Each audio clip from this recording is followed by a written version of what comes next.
Katika ulimwengu wa muziki wa injili nchini Tanzania, jina Upendo Nkone limeendelea kung'ara kwa zaidi ya miaka 10, akiwa ni miongoni mwa waimbaji wakongwe na waaminifu wa nyimbo za kiroho.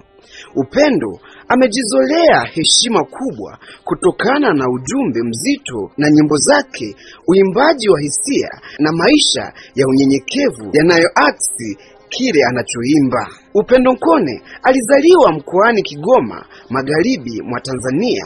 Akiwa bado mdogo, alihamia na familia yake jijini Dar es Salaam.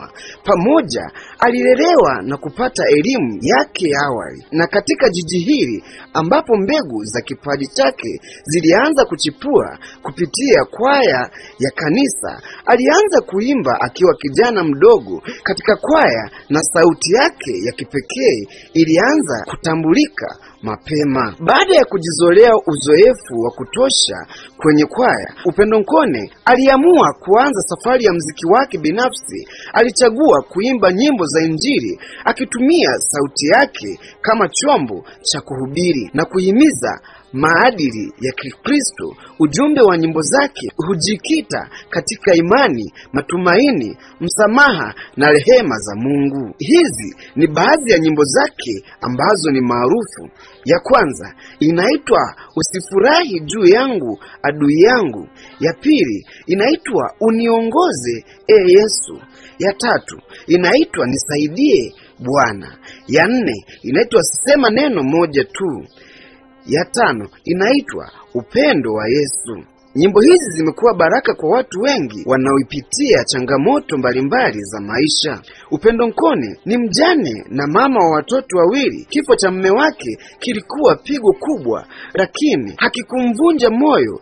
Aliendelea kusimama kama mwanamke jasiri na mfano wa kuigwa kwa wajane na wanawake wengine waliopitia changamoto za kifamilia. Katika nyimbo zake mara nyingi huonesha maumivu, lakini pia huambatanisha na tumaini, akiwahimiza watu kumtegemea Mungu hata wanapohisi kupoteza kila kitu. Nyimbo zake zinasikika ndani na nje ya Tanzania kupitia redio, television na mitandao ya kijamii kama YouTube. Ameshiriki matamasha mengi ya injili, mikutano ya kidini na hata maombi ya kitaifa. Mbali na muziki, Upendo Nkone pia ni mwanamke wa maadili anayehimiza maombi, mshikamano wa familia na maisha ya uaminifu kwa Mungu.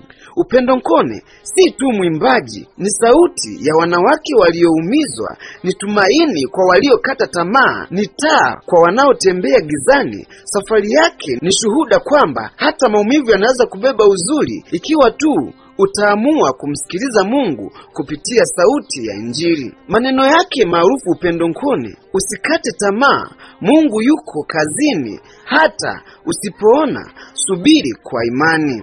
Hivyo usisahau kusubscribe na kuturn on notification. Hii ni 49 Media.